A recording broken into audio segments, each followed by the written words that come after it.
O aming dakilang Diyos at aming anak na si Jesus na Panginoon at tagapagligtas namin, kami po ay muling lumalapit sa inyo sa umagang ito. Nag-aalay po una sa lahat ng aming pasasalamat sa iyong kalooban na makarating kami sa lugar na ito at maging bahagi ng maraming tao sa buong mundo na sasamba sa inyo sa itinalaga mong araw. Patuloy po kami nagpapasalamat sa lahat ng naging provision mo sa amin, maging ang kapahingahang pisikal na nagkaloob sa amin ng lakas ngayon. Tulungan mong gamitin namin ang privilege na binigay mo sa amin sa umagang ito upang maging bahagi ng mga true worshipers who will worship you this day. And in our opening study of your word, Panginoon, samahan mo rin kami at buksan hindi lamang ang aming kaalaman, kung hindi maging ang aming mga puso na isa puso namin, dahil ang pinag-aaralan namin higit sa lahat ay may kinalaman sa primary reason ng pagtitipon-tipon po namin sa lugar na ito. At kinikilala namin, Panginoon, na marami kang isinulat, lalong-lalo na sa lumang tipan, kung papaanong hindi ka nasiyahan sa iyong mga tao na lumalapit sa inyo upang sambahin kayo. At nawa, Panginoon, ito ay maging halimbawa para sa amin, kagaya ng itinuro ni Pablo that these are written for our example and also as our warning to us. Kaya tulungan mo kami na sa kasalukuyan ay nire-review namin ang issue ng biblical worship. We commit this study to you in Christ Jesus' name. Amen. So, doon po sa ating pag-aaral ng worship, we began by studying the words of Christ with the Samaritan woman at the well of Jacob in Sychar. Kung naalala po ninyo sa John chapter 4. Ito yung conversation ni Jesus doon sa Samaritan woman na nadiskubre natin.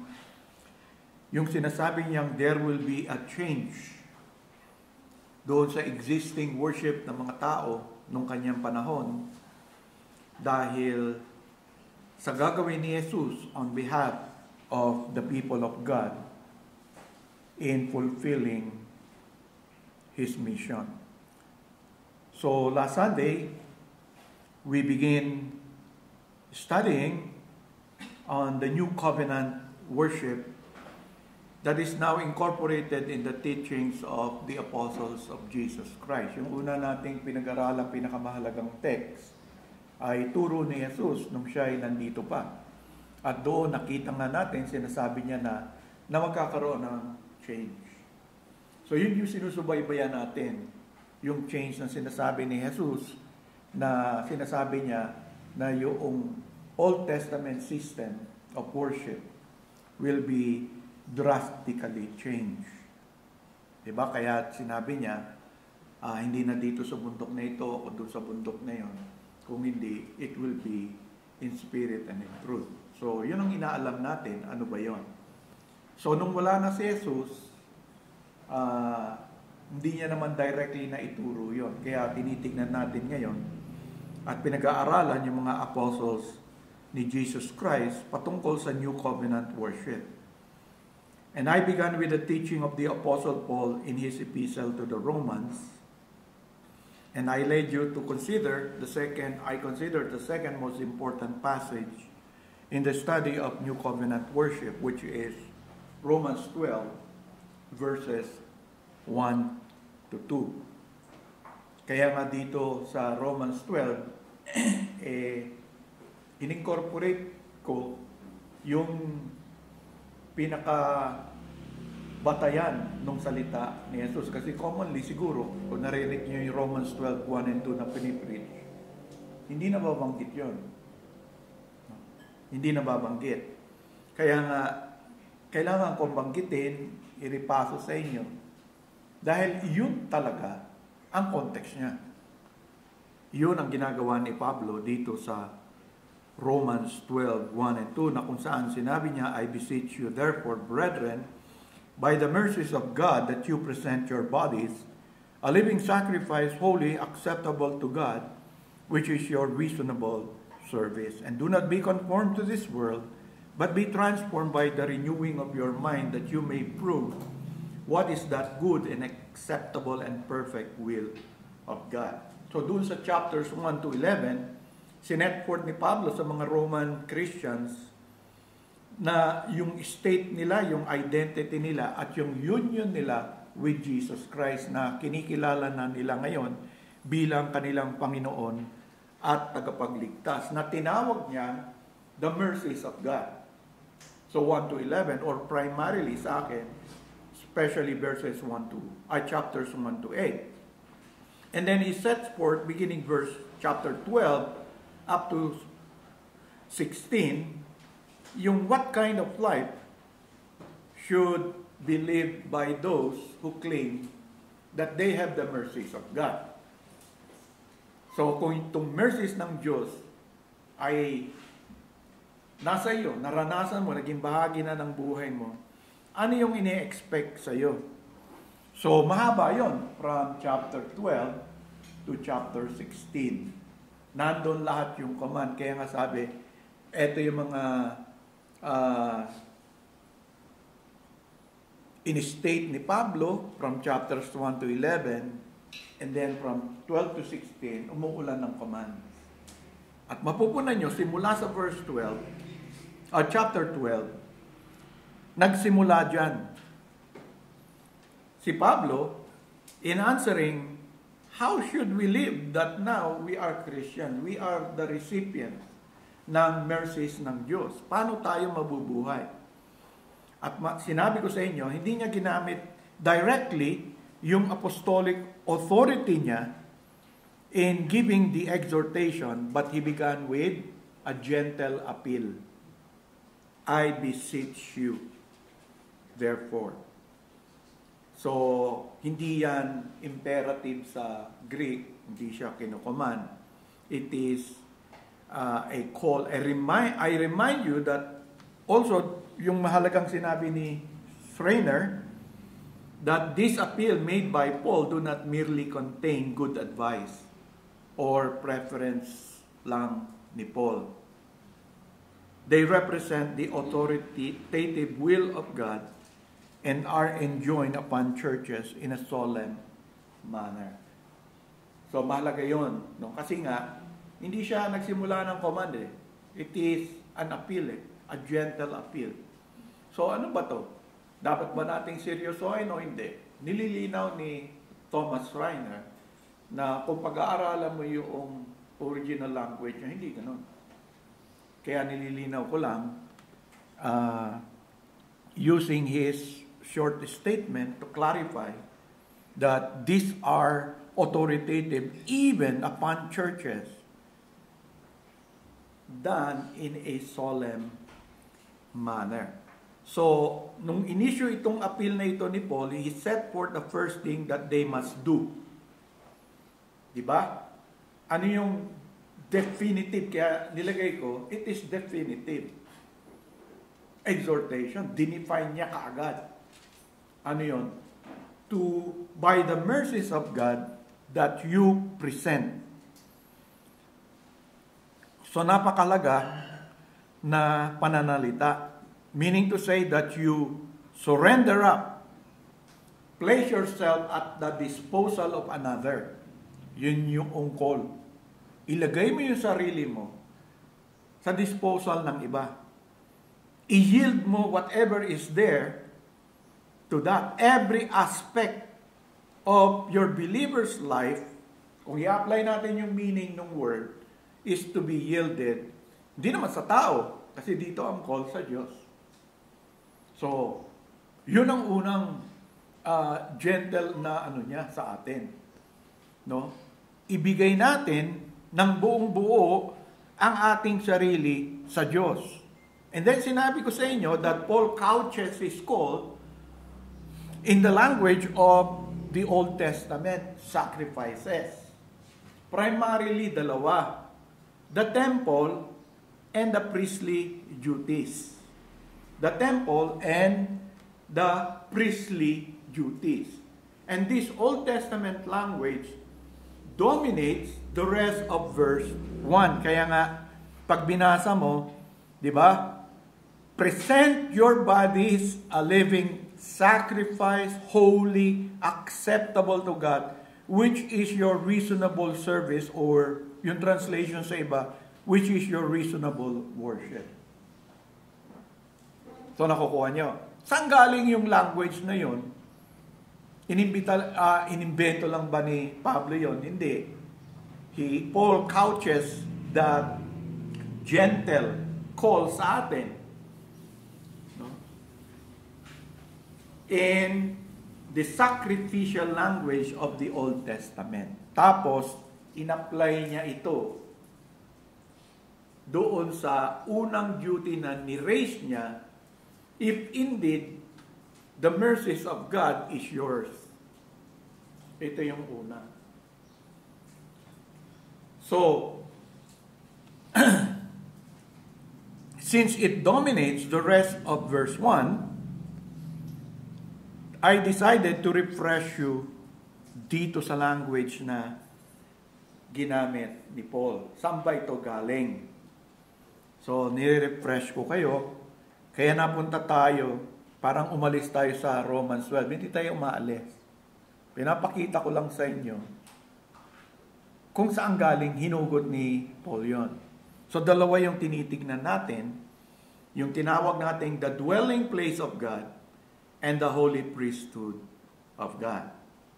No, I will no longer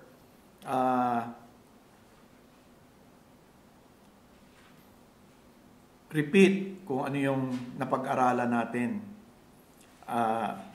last time.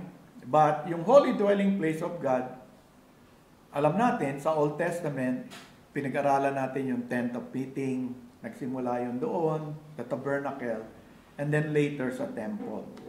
Now, sa New Testament, it is now the church of the living God. Yun ang nakita natin sa pag-aaral natin doon sa dwelling place of God. From the tent to the tabernacle to the temple, ano yung naging change na sinasabi ni Jesus? Ito na yun. Diba? Sabi ni Jesus, no longer in this mountain or that mountain. Hindi yan magiging issue na kung gusto mong sambahin ang Diyos. Na-fulfill na ni Jesus yung mission niya, sabi ni Apostle Paul, and the rest of the New Testament, it is now the church of the living God. So, ano yung dwelling place? The church of the living God. The new covenant people of God is now constituted as God's living temple to be a holy dwelling place for Him. So, kung i-apply niyo yan sa Romans, ano yung magiging sistema niyan? Na dapat nasa isip niyo tuwing pupunta kayo dito. Na dapat parating yung ipapanalangin. You are now going to present yourself as the holy dwelling place of God. Diba sabi niya, when 2 or 3 are gathered in His name, Christ comes, God comes to dwell with us. To make what? His special presence sa atin. So, tayo na ngayon yung temple. Hindi naman itong building na to. So, when we can congregate together, kung i-apply ko yun, ang nasa isip ko, I'm going to go there to present myself as part of that dwelling place of God called Trinity Reformed Baptist Church of Cavite. With an assurance sa promise ng Panginoon na He will come because it is a holy dwelling place. And He will come surely because it is His ordained dwelling place now. Not in this mountain, not on that mountain, but dito. So, ano implikasyon nun pag pumunta kayo rito? Dapat, yung holy living mo. Di ba? We are, di ba, pag binasa mo later sa Peter, we are being built as the house of God. Alala nyo sa 1 Peter chapter 2? So, kada miyembro, kada isa, pumapasok dyan. So, pag pupunta kayo dito, kung naintindihan nyo at chine-cherish nyo sa heart, yung mercies of God na yon, you come here to present yourself as a holy dwelling place for God. And so you pray, Lord, come now and dwell with us. As we, yung pangalawang pag-aaralan natin, exercise our priesthood. So, kung i-apply ko kaagad, yun yung pag-aaralan natin, yung priesthood na yun, kung tayo New Testament priesthood, dalawa parati nasa isip ko, I come. Kaya nga, ang mga Puritan, na naging tradition din ng mga Reform, is to ask the worshipers to prepare for worship. Pinakamahalagang teaching sa mga Puritan, yung preparation for worship. Kasi nga, you are going to present yourself to be a holy dwelling place of God, which you are. Diba? Kaya nga nagalit nung nire-reprimand ni Pablo yung church, no? Na inallow nila yung mga ganitong kasalanan. Anong sinabi ni Paul sa kanila? Di nyo ba alam? Or nakakalimot ba kayo? You are the temple of God. You are the dwelling place of God. And that dwelling place should be holy. Because the one who resides there is holy. Pati yung body nila, ma-involve sa immorality. Di ba? Sinasabi, you have been bought with a price. For what? Yan nga. Di ba, Jesus, yun yung pinag-aaralan natin sa hapon, di ba? Kung naalala nyo. Ano ibang yung ginawa ni Jesus para sa atin? Di ba, finulfill niya lahat ng kailangan para maligtas tayo sa kasalanan. In other words, to make us holy. And then, pinag-aaralan natin ngayon yung mga bagay na nia-apply ni Jesus. Hindi niya lang pinulfill yung mga requirement dahil guilty tayo, dahil napupot ang Diyos sa atin, kung ano man yung mga demands nun. Kung hindi, pinulfill ng Panginoon yung ibang bagay. At yung, napunan nyo, di ba, yung unang isang bagay doon, may kinalaman sa dedication. Jesus Christ wants each one of us to be devoted to the Father. So, makikita mo yung consistency. Even in explaining why did Christ die? Why did Jesus Christ went to the cross? What was His intention? So that we be dedicated to God. And then Paul was talking here about the mercies of God. And then, in moving towards the first application, sabi niya, you present yourself. Kaya lang, pinili niya kasi kung nasa panahon nga tayo nila, alam natin yun. Yung statement na yun Old Testament teachings na parati nilang naririnig. And so, yun ang epekto nun. The new covenant people of God is now constituted at God's living temple to be holy dwelling place for Him. Yan yung hindi masyadong buhay na buhay sa isip ng mga mananampalataya. Kailangan buhayan natin yun. So when you go here, the first thing you must remember is that you are the dwelling place of God. Nangyayari lang yon if the church gathers together. Iba yung ibig sabihin ng individually, we are being indwelt by the Holy Spirit. Lahat tayo. But, yung special presence ng God Hindi siya individual. It comes to His dwelling place. Kaya nga ang sabi, the holy dwelling place of God. Noon, tent, di ba? Tent of meeting, tabernacle, temple, but now. So yun ang John 4. No longer in this mountain or that mountain. What does it mean to worship God? The worship will now be in spirit and truth. And then ilinaw ni Pablo sa atin, tayo may mga mercies ng Diyos, ang unang duty natin is to present ourselves to God. Yung bodies na it talks about our whole being. Kasama yung physical because it is through our physical bodies, kung nakikita nyo, kung naalala nyo, everything transpires. Not only religious thing. Lahat ng gusto mong ma-achieve, you have to achieve. Hindi tayo multo. No, we're not ghosts. No, it is through the body. Pero sa Panginoon natin, yung bodies na gamit niya, hindi lang sa body natin physically, but the totality of it. No? Kaya nga sinabi niya, in spirit. The totality of it, because we are both body and spirit, or body and soul. So, consistent din siya sa call ng God. What is the greatest commandment? To love God in spirit, with your heart, with your soul, with all of your being.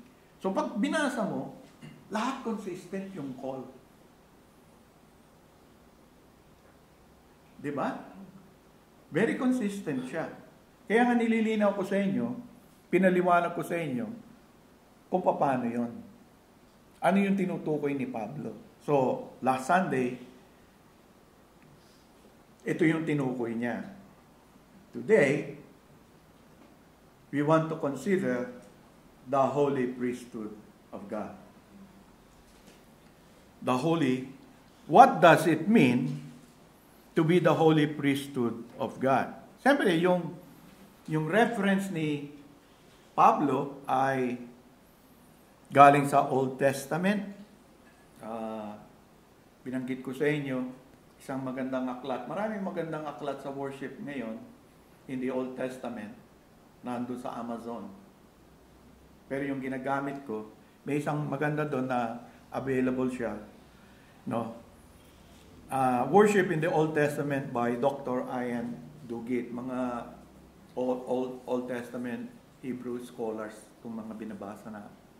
And then, yung teaching ni Al Martin na natutunan ko about the church as the priesthood of God.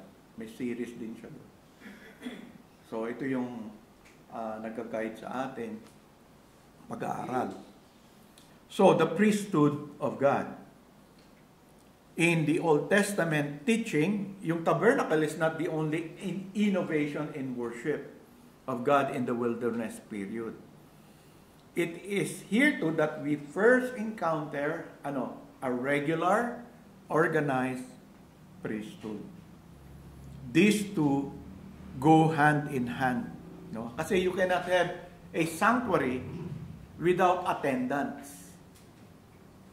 So the attendants are called priests because a tabernacle presupposes the need for an organized group of people who will take care of it, who will guard it, and prevent the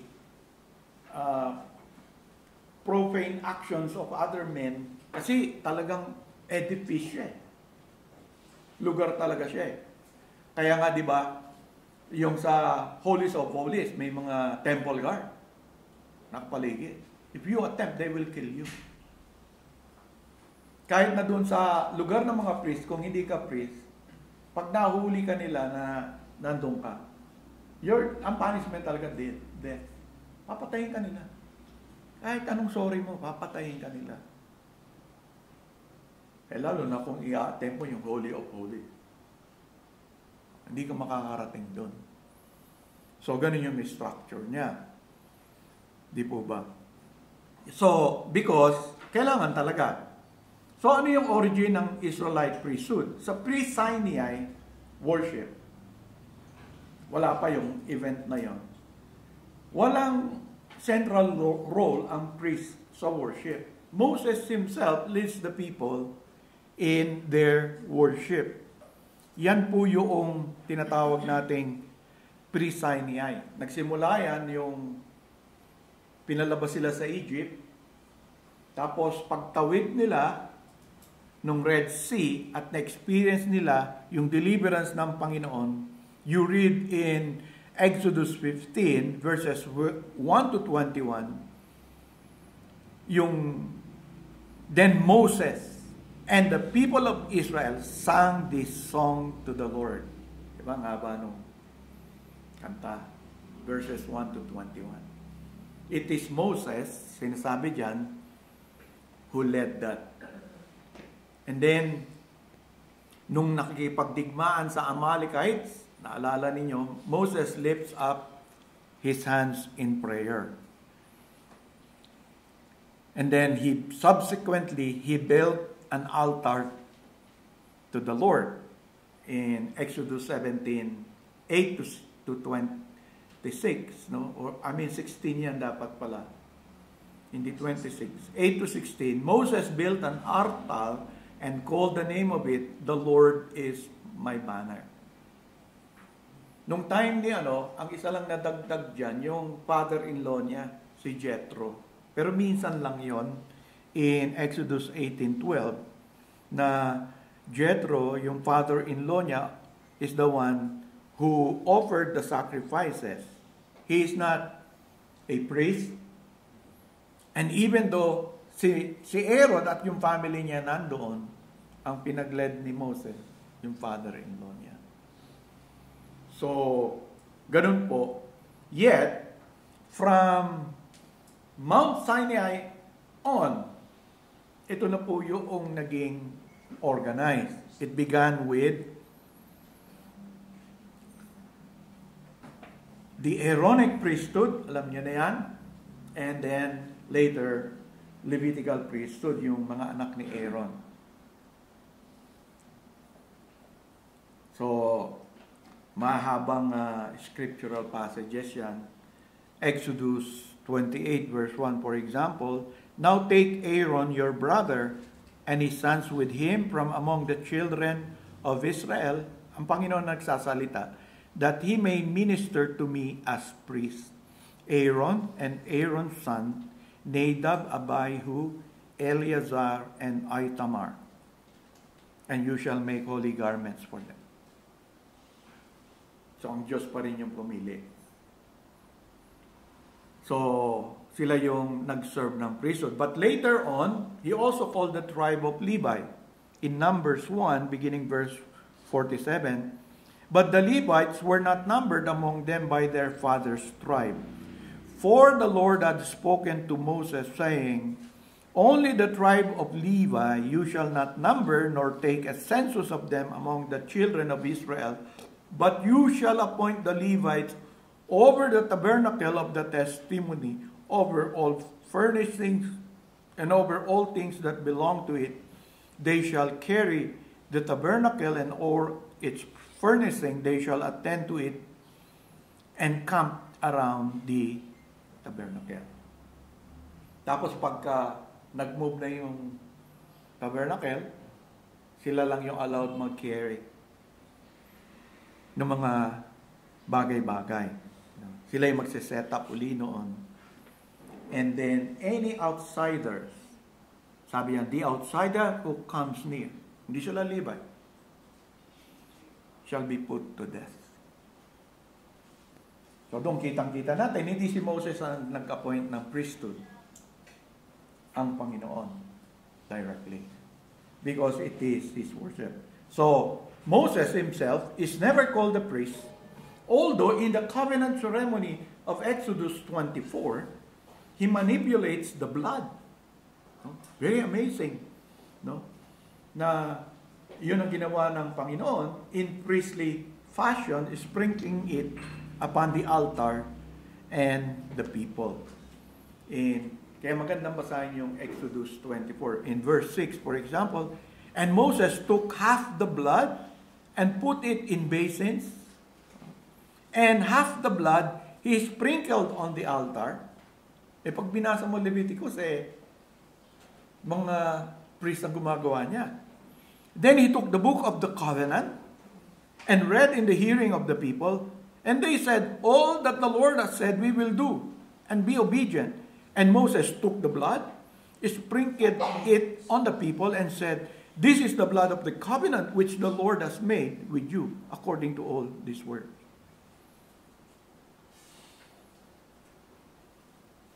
And moreover, Moses is the one who approaches the altar to perform the key priestly actions involved in consecrating Aaron and his son. In Leviticus 8, Moses took, beginning verse 10, the anointing oil and anointed the tabernacle and all that was in it and consecrated them. He sprinkled some of it on the altar 7 times.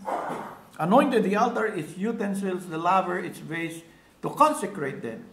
And he poured some of the anointing oil on Aaron's head and anointed him to consecrate him.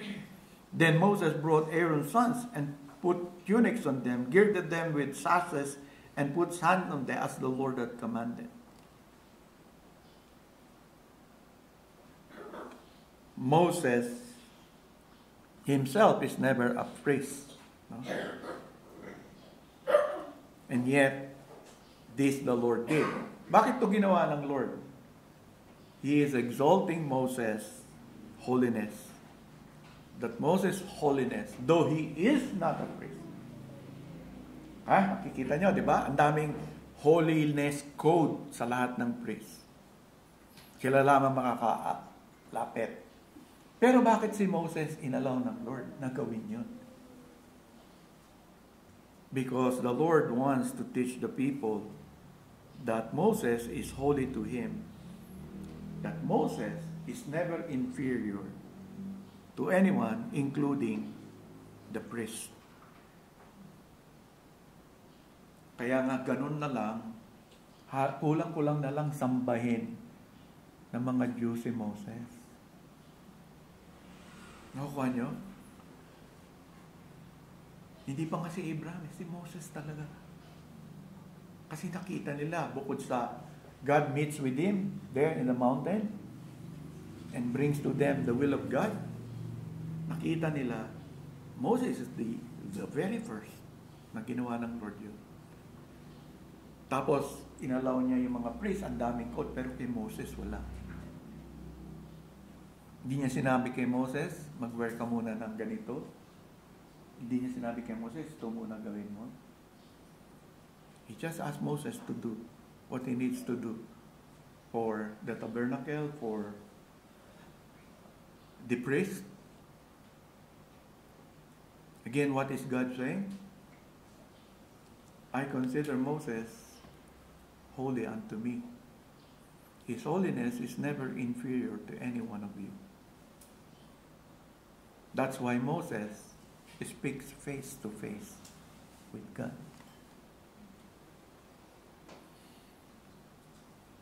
So ngayon, naintindihan nyo bakit sa tradition ng mga Hudyo, ganun na lang ang respeto nila, ganun na lang ang pag-elevate nila kay Moses.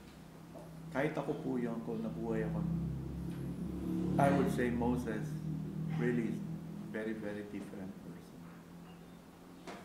Highly favored by God, a very holy person before God, that si David, ang sinabi lang ng Panginoon sa kanya, David is after his heart. But Moses, no, is big-faced. Kaya nga nung nag-request si Moses, hindi nga lang pa pwede. Sabi ni Moses, pwede ba? Pwede naman. I-revise ko lang ng konti. Tapos ginawa nga ng Lord. It's revised. Hindi niya matanggihan si Moses. But God, when Moses, yung remaining sinfulness niya, no? Nainis. No? Sa mga tao ng Diyos, hindi niya inalaw. Pero tinago siya ng Panginoon. Bakit nga? Ay malamang kung hindi, magiging shrine yon ni Moses. Yung Mount Sinai nga, yung iba, ginagawa pang parang ano eh. Lalo na kung alam nila kung saan nilibing si Moses. Magiging pilgrimage yung lugar ni Moses.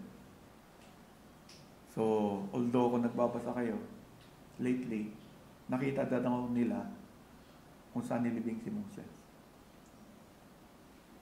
Ayun ko, kung madi-DNA ba si Moses. So, kaya nga, alam mo mga tao ngayon, no? Ito na libingan daw ni Jesus. Nandun yung mga ano niya. No? Pati si Mary. No? Paano kaya nila nalalaman? Ano? Wala naman DNA record yung mga yun. No? So, dapat kunin nila yung dugo ko.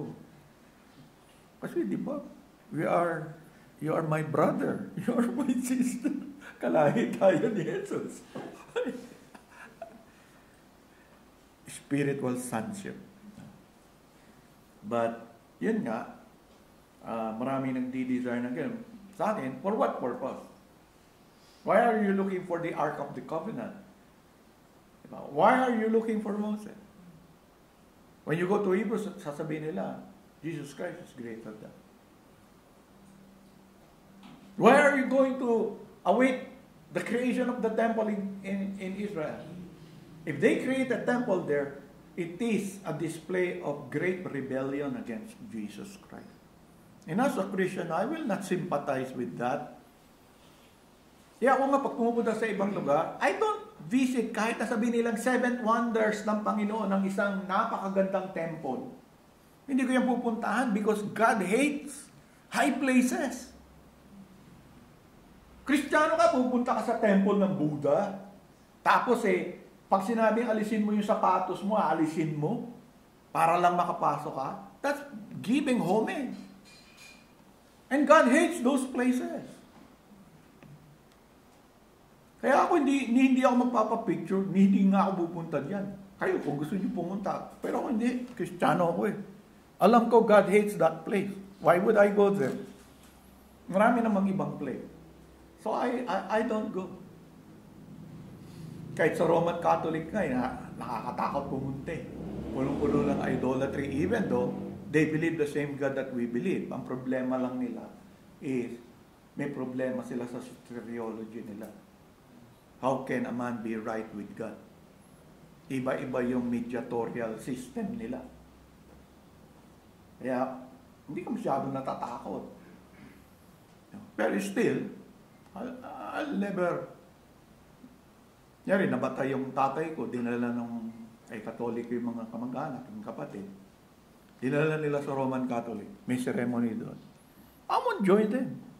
My family won't. Kahit ano sabihin nila sa akin, ang importante sa akin, ano sasabihin ng Diyos sa akin? Kung ikasal sila sa Roman Catholic Church, di nila ako makikita ron. Makita-kita na lang tayo doon sa kainan. No. Pero pupunta ako doon, may mass doon, they will do something that is abominable to God in my presence. I won't be present there. Kung tanongin ako ni Jesus, anong ginagawa mo dyan? They are, insulting me. They're repeating again what once and for all I did. Tapos nandun ka. No. They can hate me, but I don't want God to hate me. Sa ganon. Kasi it's a direct insult to Christ. Why should we? If you love Christ, kaya nga, ibang Kristiyano, parang hindi nila iniisip. Yung ibang sinasabi nila, he never do that. It's a direct insult. It's a direct disobedience. Hindi mo alam. So, kaya ako, kahit namamasyal, naiiwan ako. Hindi ako kasama. Hindi. Ayoko dyan. Kung bigla mag-rapture, diyan ako nakita ng Panginoon. Saan ka galing? Parang iba yung pinanggalingan mo. Saan galing ako temple ni, kung sinong idol yun. Makakaya, no? Ito po si Pastor Joey. Nung na-rapture po, galing to dun sa temple ni Buddha. So nakikita nyo, worshiping God is not only parang religious practice. No? Sabi ni Paul, it's us. So you present yourself to God as a true worshiper. So imagine mo, another place of worship, should you be there? God is not there. Somebody else is professing to be the source of life, the one blessing life. No, I'm not a true worshiper. To the best I can, I will not even visit high places. Yun ang tawag sa Old Testament. An attempt, kaya high places, an attempt to reach God without Jesus Christ. Kahit anong gawin ng mga Israelites ngayon, tatayo sila ng temple dyan, kahit madiscover nila kung nasan yung Ark of Covenant. I'll not go there. Diba? Ay nga, pwede akong pumunta ron sa lugar, kung mamamasyal. Nainggit nga ako kay Rolly, nakarating siya ron. Ako lahat, sa YouTube lang. Narating ko rin lahat na napuntahan nila. Mas marami nga ako narating kaysa sa kanila. Oh, pag pumunta ako, pareho lang makikita ko, di ba? Oh, natatawa kayo. Iba ba nakita niya sa nakita ko? Sa YouTube? Oh, pareho lang. Di ba? Kaya, probably, nakarating na rin ako diyan. But I don't consider it the Holy Land. No. Maibigay na yun ng Panginoon sa kanila. Hindi sinabi ng Panginoon, ibibigay niya yon sa atin. Okay? Sa New Covenant, hindi. Kaya nga yung theology ng iba, hindi tayo kasali. Diba? Pag tinayo yun, irarapture daw yung mga Christian. Kasi nga, hindi para sa atin yan. Doon, medyo tama sila. Ano yung para sa atin? Ang hinihintay ko, the new heavens and the new earth. Diba? The eschatological land that God promised. So, remember that, no, mga kapatid, na napakalaga ng function. Ano yung function? We can summarize it this way. The priest had the responsibility of consulting God by means of the Urim and Thummim, whatever is that, no, of teaching the Lord's precepts, laws, and of altar ministry, acting as cultic mediators between man and God. Yung cultic po, word, hindi yan masama. Ang tinutukoy lang yan, yung religious practice ng isang grupo. Okay? So, yung tinatawag nating cults ngayon, kung related sa pagiging Kristiyano natin, mga religious practice that is not biblically based. A religious practice that attempts to reach God. Tayo din, Christianity is an attempt to reach God. But we reach God through His Son, the Lord Jesus Christ. So, they are acting as cultic mediators between man and God. Tayo, si Kristo lang yon, ang mediator. Offering incense and whole burnt offerings along with other sacrifices. So, yan po yung function. So, related yan sa function natin na niredeem ni Christ. So, in the New Covenant priesthood of God, ano yung origin ng New Covenant priesthood? In each of the aspects of Old Testament priesthood, Jesus Christ, the unique high priest of the New Covenant, is our model and example. He is uniquely the one in whom God tabernacles in human form. You remember John 1, in the beginning was the Word, and the Word was with God, and the Word was God. He was in the beginning with God. Verse 10, He was in the world, and the world was made through Him, and the world did not know Him. Verse 14, And the Word became flesh and dwelt among us, and we beheld His glory. No? Tabernacled with us. Diba? So, doon sa temple, doon naman nag-promise ang Diyos. So, became flesh among, and we beheld His glory, the glory as of the only begotten of the Father, full of grace and truth. So, He is the manifestation of the glory which the tabernacle reflects kay Kristo. Yun ang origin natin. Kaya nga, as a gathered church, the head of the church is Christ. The church is the body of Christ in view of our union with Him. He is the high priest. He is the one mediating between God. Kaya nga pag nananalangin tayo, nag-offer tayo ng anything sa Panginoon, it is in Jesus Christ's name. Meaning to say, kaya tayo nakakalapit, nagagawa natin ang lahat ng ito by virtue of what Jesus did. Hindi in Moses' name or kung in the name of Pastor Joey. No. Pag ginawa nyo yan, magigising kayo sa impyerno. Kaya huwag kayo mananalangin ng ganyan. Baka pag panalangin nyo, mamatay kayo. Magising kayo, nasa impyerno kayo. Because there is no other way.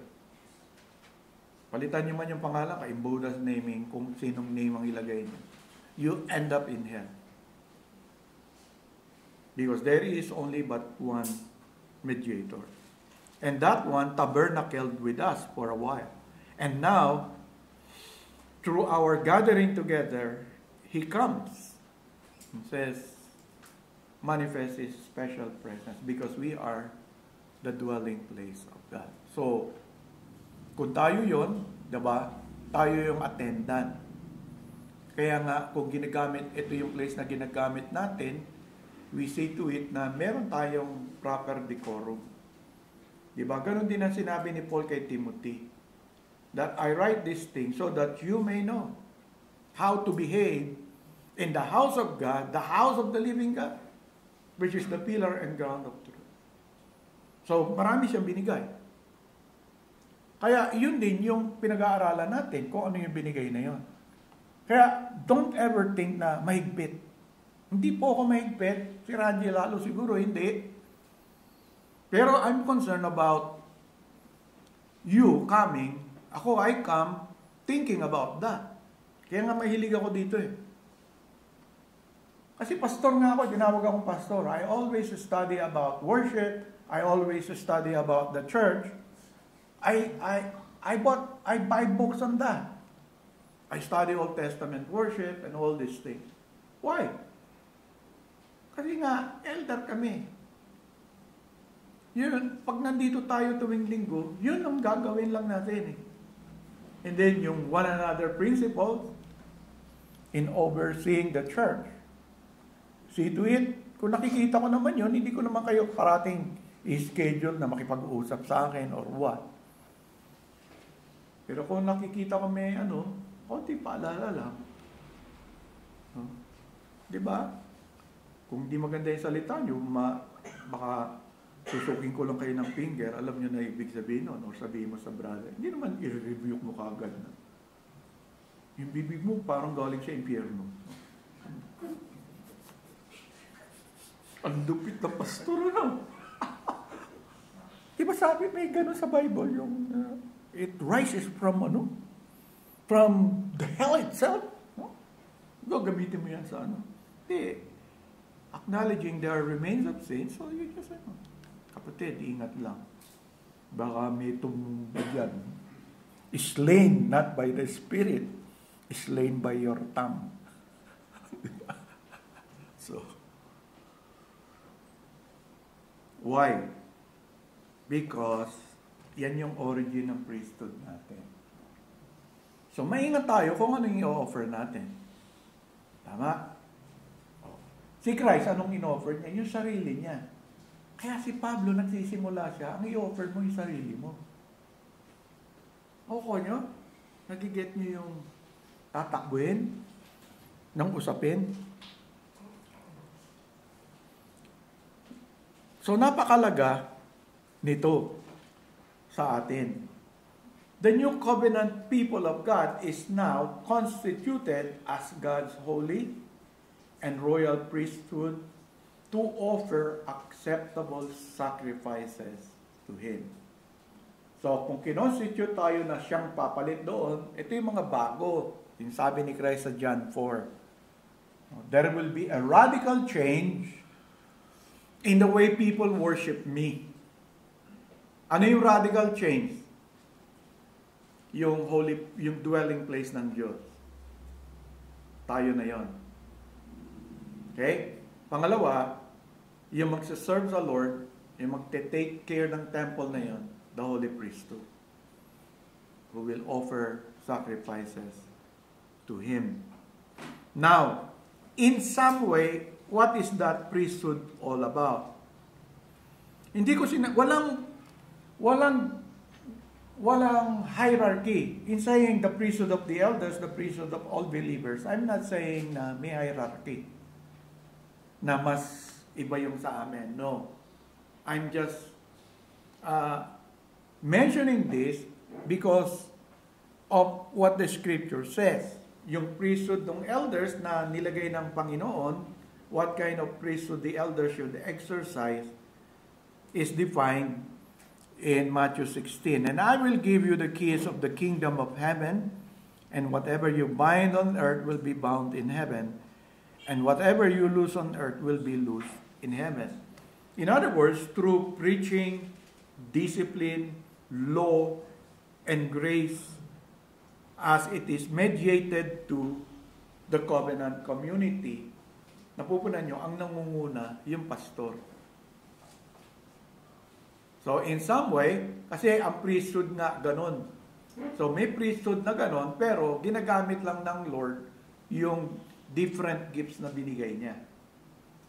So, in some way, you can talk about the priesthood of the elders. No? You could add also the celebration of the ordinances of the church and the corporate prayers of the church as a means of that grace. So, it is not inappropriate to speak of a kind of priesthood involved in eldership, but it's not a priesthood involving sacrifice, but it is a kind of priesthood a little bit unique simply because they were asked by God to lead in the church. For example, kung wala yung elder, walang naglo-Lord's Supper. Ang nag-mediate ng celebration ng Lord's Supper in remembrance of Christ are the elder. Kaya may mga churches na wala, di ba, nag-iimbita minsan sila.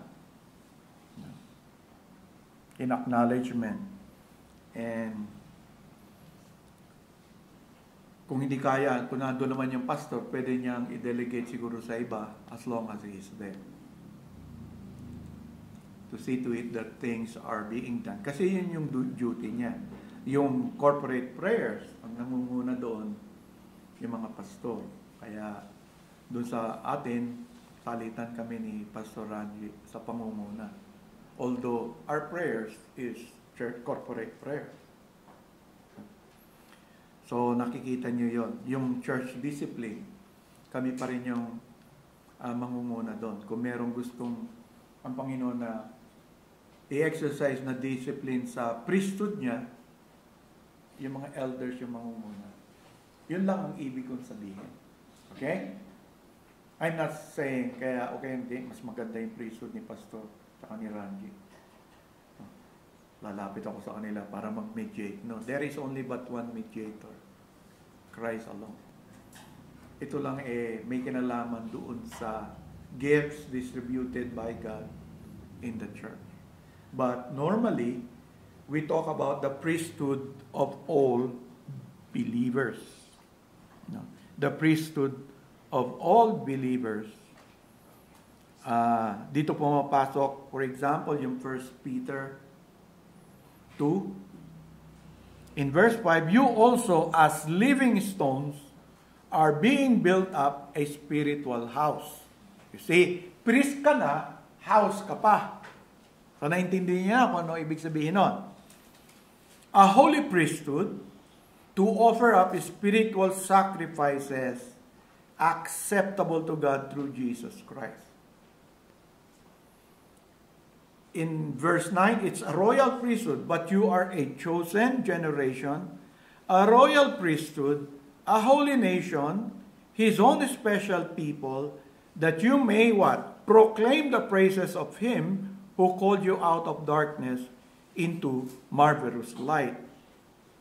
Pag pumunta ka sa Revelation, which is more about John's vision and John's proclamation, anong mababasa mo dyan? In Revelations 1:6, that God has made us kings and priests to His God and Father. To Him be glory and dominion forever and ever. Amen. So even in the last book, it is being acknowledged. In Revelations 5, beginning verse 9, and they sang a new song, saying, ano yung inaawit doon? Na narinig ni Juan.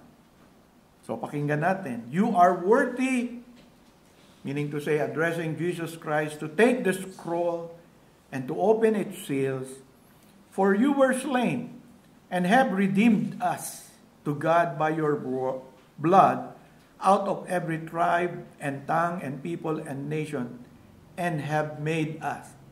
Diba yung parang ginagamit kong word? The new covenant people of God is now constituted. You have made us, what?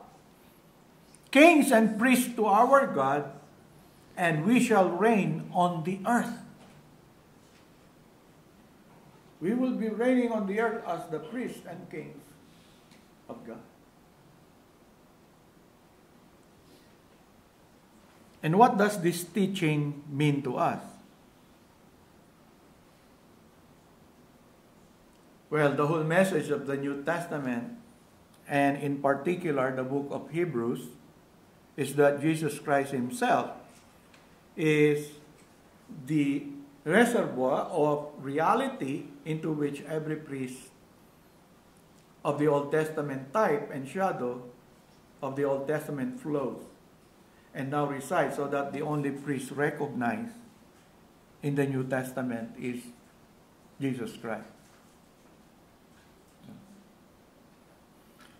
So siya lang, our great and God's final high priest, who has offered up Himself on behalf of sinners. So then, the nature of our priesthood is such that we own only one priest as the one through whom we approach unto God, and that one priest is the Lord Jesus Christ. So in the virtue of His work, every single one of us stands on equal ground of redemptive privilege. Kung ano yung ginawa, kaya nga, the priesthood of all believers. Galing yan kay Christ. Being part of His body and being the high priest. So walang elite. The pastors are not. Kung binanggit ko yung priesthood of elders, pinaliwanag ko sa inyo, baka ma-misunderstood ako na elite yung priesthood ng elders kumpara sa iba. No. I'm just saying to you, in trying to understand yung naging role ng mga priesthood sa Old Testament, in some way, may ganon. But the priesthood is para sa atin. So, anong implikasyon nun? Na, one, we are called to holiness. Diba? Jesus Christ is our perfect substitute, but that doesn't let us be exempt from being holy, just as our priest is holy. We cannot excuse being impure. Kaya nga sabi ng Lord, you are to be holy, or you are to be perfect, as I am perfect. We are all priests. We cannot live the holiness to the professionals, the clergy. Dapat sila pastor, ganun. That they should be really holy. Pero kami mga member, okay lang. Hindi po yan totoo. Kung i-apply mo yung the priesthood of all believers, then all of us are called. Each of us are miniature tabernacles indwelt by God. The Spirit is in us. And we are clothed in holiness. That's why the Holy Spirit is more related in the work of holiness sa buhay natin, di ba? Siya. The work of sanctification, which is the work of Christ, is taking place very strongly through His Word and through the power of the Holy Spirit indwelling the people of God. So hindi lang tayo nagre-rely sa Word, we call upon the Holy Spirit to enable us, to empower us, to live it out. And secondly, if that is true, we are to know God's will and apply it to our own lives and the lives of others. Why is it that kung nag-asawa kayo, kayo ng anak, you become like a priest toward your children. You have to know the will of God, and then you have to apply it to them. You teach them what prayer is all about, who is being addressed in prayer, what are the things that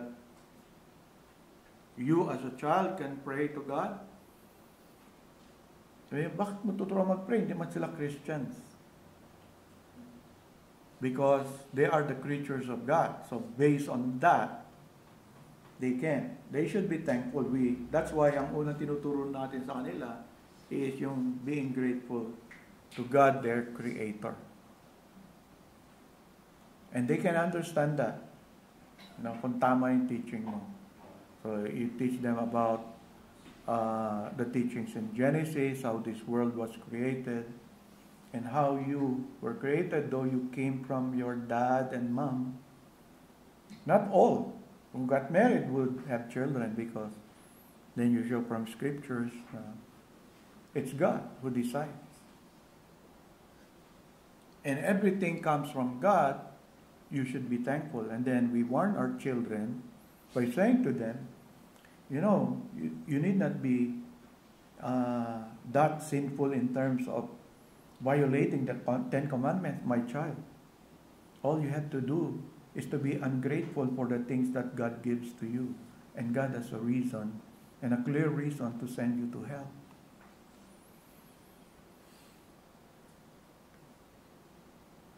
But I'm just a child.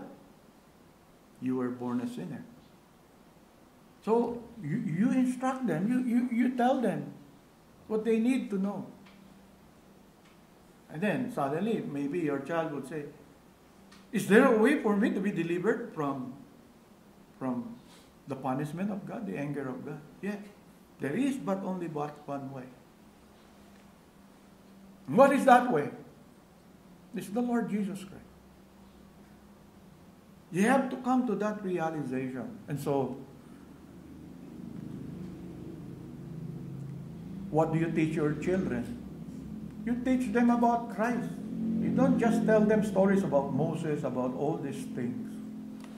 It's not telling stories. It's good to acquaint them with Christ, because they're outside. They would see people who would say, you also believe in Papa Jesus. You also believe in this Jesus. No? There are so many erroneous. How should you raise your child with religious instruction? Guide them, show to them Jesus, and pray that they will love this Jesus. Kasi alam mo, kasi sige, turo mo si Jesus. Diba? Tsaka na yung mga kwento ni Noah, yung kwento ng Great Flood, yung kwento yung kinain ng leon o hindi, si Daniel, or all these stories. Yes, it's Bible.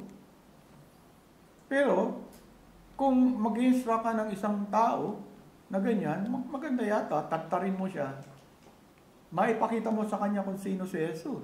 Pag lumakalik siya, siguro si David Murray, pag-aralan mo. Jesus in the entire Old Testament. No? Talagang kinopya ko yung niya, preaching niya. Kaso nung nakopya ko, malalaki na yung anak ko. Yung pag pinakinggan mo, di ba? So, kung one day, Pastor Ranji, bigyan ka ng asawa plus anak, I would pray that you would raise your children, wag unahin yung umiiyak yung bata. Kita yung picture sa Facebook. Tinuturuan ng tatay yung bata. 5 points of Calvinism.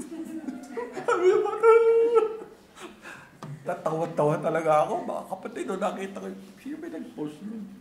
Tinuturo niya 5 points. So, huwag tayong ganyan. No. Diba? Yun naman point them to Jesus Christ. Ang mga bata ngayon, mas alam yung kwento ni Jonah, ni Noah. Pag yan mo si Jesus, bulol na. You see? Yeah, you try to We should not. Kaya kami anak kayo, one day magkaanak ka, tandaan mo yung sinabi ko. Ipakilala mo ng gusto habang lumalaki yung anak mo kay Jesus. Sino si Jesus? Well, hindi ko sinasabing by doing that, maliligtas siya. Only God said. But if we are those priests who are to point others to Christ, we should do it to our children. And offering spiritual sacrifices acceptable to God through Jesus Christ is the essence of our priestly function. So, what should we offer to God? So, nakita nyo na yung connection. Sabi ni Paul, the offering up of our whole redeemed humanity. Romans 12, 1 and 2. Nakita ko yung connection. So, how are you going to present yourself to God? Every Lord's Day, Lord, I want to present myself to you as your holy dwelling place. You pray for our church. Lord, I pray that the gathering of our church would really be very inviting for you to come. Because you have designated us, and we are not bringing trash here. We are attending well to this place of worship. And so you pray that holiness would be. You remember to pray for your brethren.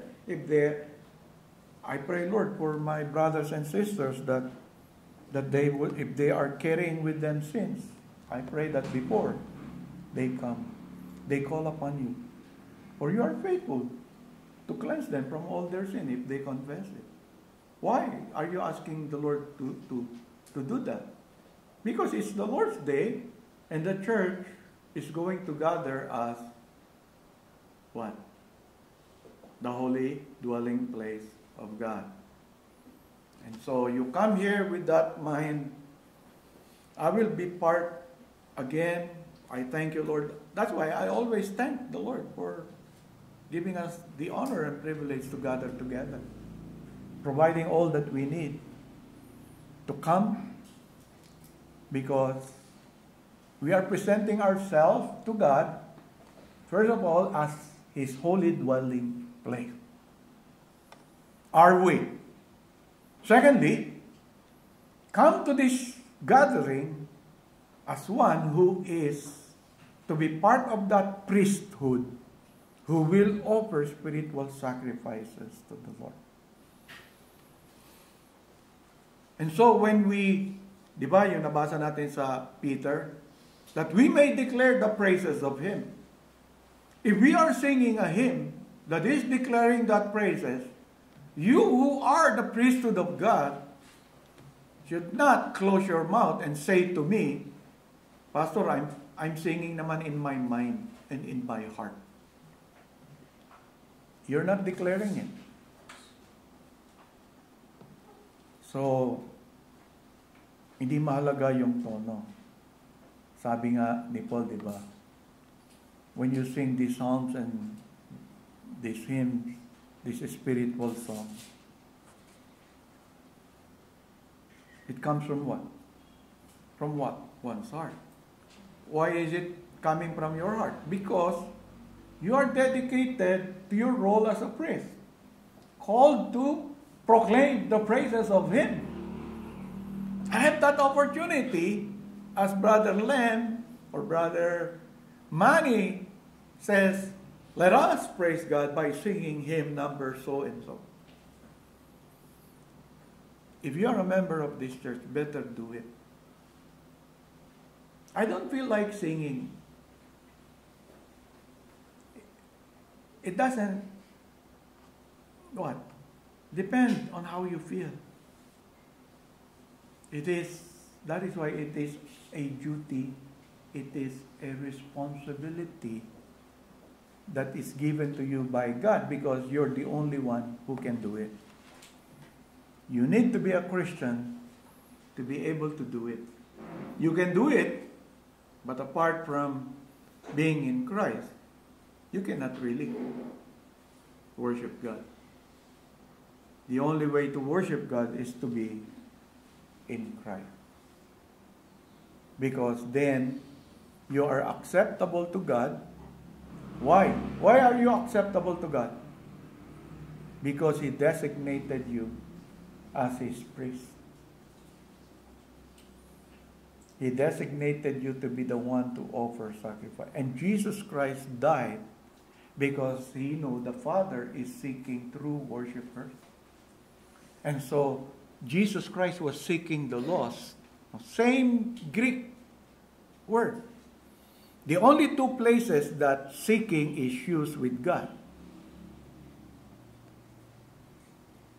The Father seeking true worshipers, and Jesus seeking the lost. And Jesus Christ died in order to produce what the Father is seeking, true worshipers. And so, if you say you are one of those that have been sought by Christ, it becomes your new life. But you should not live it for yourself, but for Him who died for you.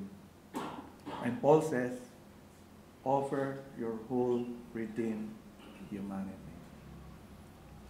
Next week we'll go to the rest of Romans 12. But I hope now you have a deeper understanding of what Romans 12, 1 and 2 is all about.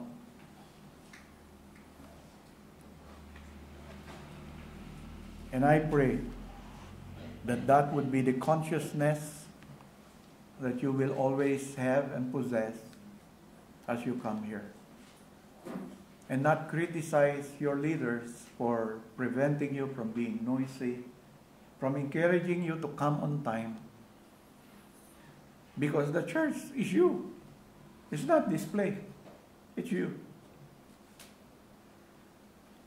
And join us in offering to Him an acceptable spiritual sacrifice through Jesus Christ. We thank you, our Heavenly Father, for refreshing us with these truths that we have known long ago, but we confess to you we are forgetful people because of the so many things that comes to us, to the point that many Christians are lost in terms of how they should come in the gathering of God's people.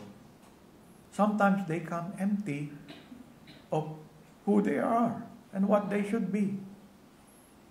Help us, Lord, after being refreshed again by this same truth that we have learned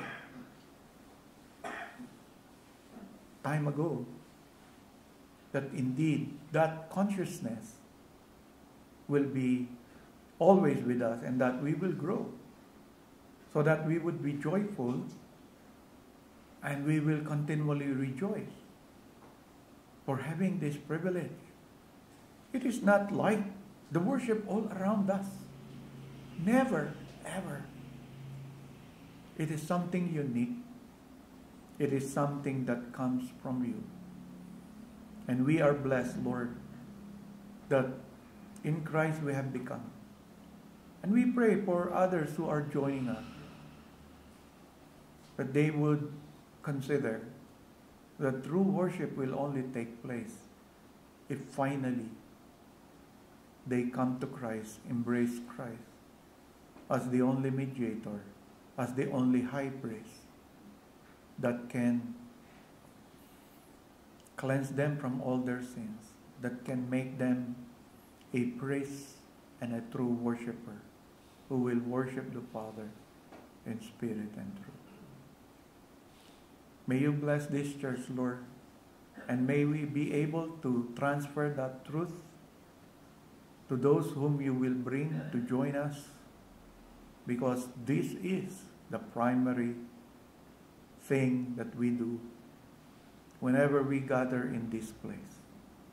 Thank you again, Father, for the lessons we learn, and may that be life for each one and not remain a mere lesson in their life.